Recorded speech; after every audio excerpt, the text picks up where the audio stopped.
Hello friends, my name is Annu. Welcome to my YouTube channel. आज के इस video lecture में हम डिस्कस करने वाले हैं उत्तराखंड टेट यानी यू टेट का प्रीवियस ईयर पेपर जो 2018 को हुआ था। आज हम देखेंगे पेपर 1 के ईवीएस यानी चाइल्ड डेवलपमेंट पेडागोजी के कुछ 15 क्वेश्चन कि किस तरह के क्वेश्चन पूछे गए थे प्रीवियस ईयर में। तो शुरू करते हैं हम अपनी आज की video. Question number 121, fly ash अपशिष्ट उत्पादित होता है। Fly ash is the waste generated by a जल विद्युत परियोजना से, बी थर्मल पावर परियोजना से, सी भूतापीय परियोजना से, या डी घराट विंड मिल से। तो क्वेश्चन नंबर 121 का राइट ऑप्शन है बी यानी थर्मल पावर प्लांट से फ्लाई ऐश अपशिष्ट उत्पादित होता है।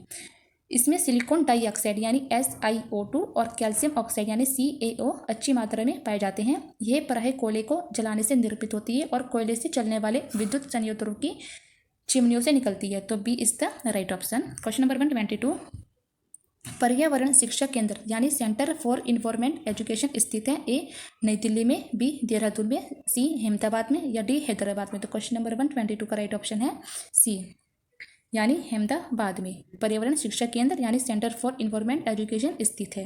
इसकी स्थापना अगस्त 1984 में की गई थी। C is the right option. Question number 123, पर्यावरण को पढ़ाने के लिए निम्न में से किस एक उद्देश्य की आवश्यकता नहीं है। Which one of the following objectives is not required to teach environmental studies. A भौतिक एवं सामाजिक पर्यावरण के प्रति संवेदनशीलता विकसित करना, बी आधारभूत वैज्ञानिक संकल्पों तथा सिद्धांतों को कंटेस्ट कराना, सी पर्यावरण को जानने के लिए अवसरों को प्रदान करना, या डी अवलोकन परिमापन भविष्यवाणी करना तथा वर्गीकरण जैसी पारंपरिकताओं को विकसित करना। तो क्वेश्चन नंबर 123 का राइट ऑप्शन है बी यानी आधारभूत वैज्ञानिक संकल्पों तथा सिद्धांतों को कंटेस्ट कराना। ये पर्यावरण अध्ययन पढ़ाने का उद्देश्य नहीं है, नहीं पूछा था, इसलिए B is the right option. Question number 124, पर्यावरण से संबंधित कौन सा कथन असत्य है। ए पर्यावरण भौतिक तत्वों का समूह है, बी पर्यावरण हमेशा स्थिर रहता है, सी पर्यावरण में क्षेत्रीय विविधता होती है, डी पर्यावरण नियंत्रण एवं संपोषण पर आधारित है। क्वेश्चन नंबर 124 का राइट ऑप्शन है बी यानी पर्यावरण हमेशा स्थिर रहता है यानी कि एनवायरमेंट ऑलवेज रिमेन स्टेबल। ये कथन असत्य है, असत्य पूछा था, इसलिए B is the right option. जबकि पर्यावरण भौतिक तत्वों का समूह है, पर्यावरण में क्षेत्रीय विविधता होती है और पर्यावरण नियंत्रण एवं सब पोषण पर आधारित है। ये ऑप्शन ठीक है। पर्यावरण हमेशा स्थिर रहता है, ये गलत है क्योंकि पर्यावरण में हमेशा चेंजेस होते रहते हैं। क्वेश्चन नंबर 125, पर्यावरण शिक्षा के लिए अंतर्राष्ट्रीय संस्था कौन सी है। ए यूनेप, बी UNDP, सी IEEP, या डी यूनेस्को। तो क्वेश्चन नंबर 125 का राइट ऑप्शन है ए यानी UNEP पर्यावरण शिक्षा के लिए अंतर्राष्ट्रीय संस्था है। क्वेश्चन नंबर 126, प्लास्टिक के पुनः उपयोग के दौरान निकलने वाला सबसे जहरीला पदार्थ है। Most poisonous byproduct during plastic recycling is.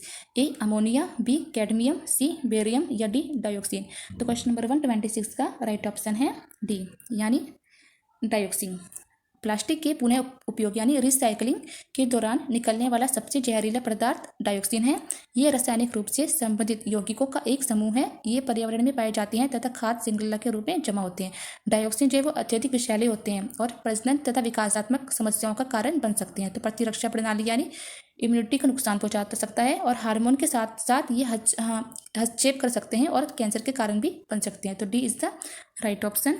Question number 127, 1983 में कर्नाटक में चिपको आंदोलन के तर्ज पर पर्यावरण संरक्षण के लिए कौन सा आंदोलन हुआ था। In 1983 in Karnataka which movement was started similar to Chipko movement. A Appiko, C B Pandurang, C Amma, या डी गोपी। तो क्वेश्चन नंबर 127 का राइट ऑप्शन है ए यानी अपिको। वर्ष 1983 में कर्नाटक में चिपको आंदोलन की तर्ज पर पर्यावरण संरक्षण के लिए अपिको आंदोलन प्रारंभ किया गया था। अपिको कन्नड़ भाषा का शब्द है और जिसका अर्थ होता है चिपकना। इसका जो प्रारंभ है वह अगस्त 1983 में कर्नाटक के उत्तर यानी कन्नड़ जिले में महिलाओं द्वारा वृक्षों को बचाने हेतु किया गया था और यह आंदोलन उत्तराखंड के चिपको आंदोलन से प्रेरित था। तो B is the right option. Question number 128, निम्न में से कौन सा पर्यावरण अध्ययन का उद्देश्य नहीं है। Among the following which one is not the objective of environmental education? A, पर्यावरण के प्रति चेतना जागृत करना। बी, मानव एवं शेष जगत का अंतर संबंध समझना। सी, पर्यावरण के सही समझ विकसित करना। या डी, पर्यावरण के घटकों को समझना। तो क्वेश्चन नंबर 128 का राइट ऑप्शन है बी, यानी मानव एवं शेष जगत का अंतर संबंध समझना ये पर्यावरण अध्ययन का उद्देश्य नहीं है। वास्तव में ये जो घटक मिलकर ही हमारे संपूर्ण परिवेश का जो है निर्माण करते हैं, यानी कि पर्यावरण जो अध्ययन है परिवेश के सामाजिक और भौतिक घटकों के अंतः क्रियाओं को अध्ययन है। और सामाजिक जो घटक में सांस्कृतिक यानी कि भाषा, मूल्य, दर्शन तथा भौतिक प्राकृतिक घटकों में जैसे हवा, पानी, मिट्टी, धूप, पशु पक्षी, खनिज, वन इत्यादि जो शामिल हैं। इस दृष्टि से पर्यावरण अध्ययन में हम एक और तो मानव और इसके द्वारा निर्मित समाज एवं सामाजिक क्रियाकलापों का अध्ययन करते हैं और दूसरी और प्राकृतिक एवं उसकी कार्य प्रणाली के पीछे नियमों का अध्ययन करते हैं। तो बी जो ऑप्शन है वो सही नहीं है, यानी कि मानव एवं शेष जगत का अंतर संबंध समझना यही पर्यावरण अध्ययन का उद्देश्य नहीं है। B is the right option. Question number 129 सवाल है, ए, उत्पादक यानी प्रोड्यूसर, बी, उपभोक्ता यानी कंज्यूमर, सी, शाकाहारी यानी हर्बीवर्स, या डी, अपघटक यानी डिकम्पोजर। तो क्वेश्चन नंबर 129 का राइट ऑप्शन है ए, यानी उत्पादक, प्रोड्यूसर। शैवाल यानी एल्गी जो है एक प्रोड्यूसर है। इसके विभिन्न प्रकार जैसे लाल, भूरा एवं हरा जो शैवाल से विभिन्न प्रकार की जो वस्तुओं का निर्माण होता है। भूरे शैवाल से जो है आयोडीन का निर्माण होता है। शैवाल से प्राप्त जो एलिन जैसिक अम्ल का उपयोग टाइपराइटर्स में तथा जो अज्वलनशील फिल्मों के निर्माण में होता है। और मलेरिया उन्मूलन के संबंध में कुछ शैवाल जैसे नाइट्रिला प्रमुख भूमिका निभाते हैं। तो A is the right option के शैवाल जो हैं वो एक उत्पादक हैं। क्वेश्चन नंबर 130 बादलों का आकार निर्भर करता है। Size of cloud depend on, A, ऊंचाई एवं तापमान पर, बी, हवा के रूप पर, सी, वाष्पीकरण चक्र पर, या डी, आर्द्रता ग्राही केंद्र पर। तो क्वेश्चन नंबर 130 का राइट ऑप्शन है सी, यानी वाष्पीकरण चक्र पर, इवेपोरेशन साइकिल। जो बादलों का कार्य है वो वाष्पीकरण चक्र पर निर्भर करता है। वायुमंडल में मौजूद जल वाष्प के संघनन से बने जल कणों और या हिमकणों या दृश्यमान जो राशि बादल कहलाती है। और संघनन की क्रिया जो है वाष्पीकरण का परिणाम है। ये दो रूप में होती है, जो 0 डिग्री से ज़्यादा और 0 डिग्री से कम। यदि संघनन की क्रिया 0 डिग्री से ज़्यादा होती है तो उसे जल वर्षा कहते हैं, और 0 डिग्री से अगर कम होती है तो हम उसे संघनन क्रिया हिम वर्षा कहते हैं। तो सी इज द राइट ऑप्शन कि बादलों का जो आकार है वो वाष्पीकरण चक्र पर निर्भर होता है। C is the right option. Question number 131 निम्न में से सल्फर डाइऑक्साइड प्रदूषण हेतु जैविक सूचक यानी संकेतक के रूप में किसे प्रयोग किया जाता है? Which of the following is used as biological indicator of sulphur dioxide pollution? A, bryophytes, B, शैवाल, सी, स्यूडोमोनास, या डी, लाइकिन। तो क्वेश्चन नंबर 131 का राइट ऑप्शन है डी, यानी लाइकिन। सल्फर डाइऑक्साइड प्रदूषण हेतु जैविक सूचक संकेतक के रूप में लाइकेन का प्रयोग किया जाता है।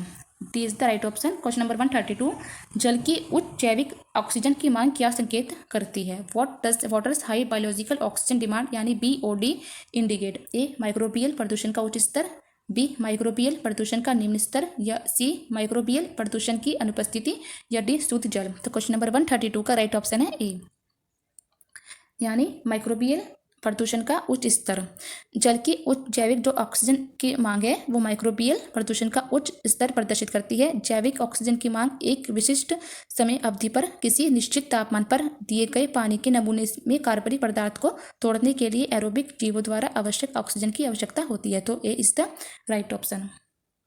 क्वेश्चन नंबर 133 निम्न में से किसे EVS यानी इन्वायरमेंटल साइंस अभिप्रेरित कक्षा कहा जा सकता है?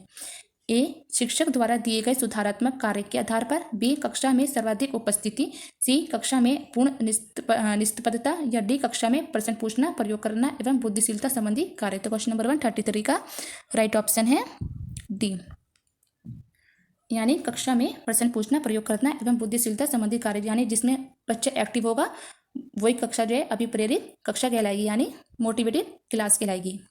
तो D is the right option. कक्षा में प्रश्न पूछना, प्रयोग करना एवं बुद्धिशीलता संबंधी जो कार्य है वो EVS अभिप्रेरित कक्षा कहा जाता है। EVS का जो तात्पर्य होता है वो पर्यावरण अध्ययन यानी इन्वायरमेंटल स्टडीज से है, और पर्यावरण अध्ययन का जो विषय है वो समग्र शिक्षा को अभिप्रेरित करता है। तो D is the right option.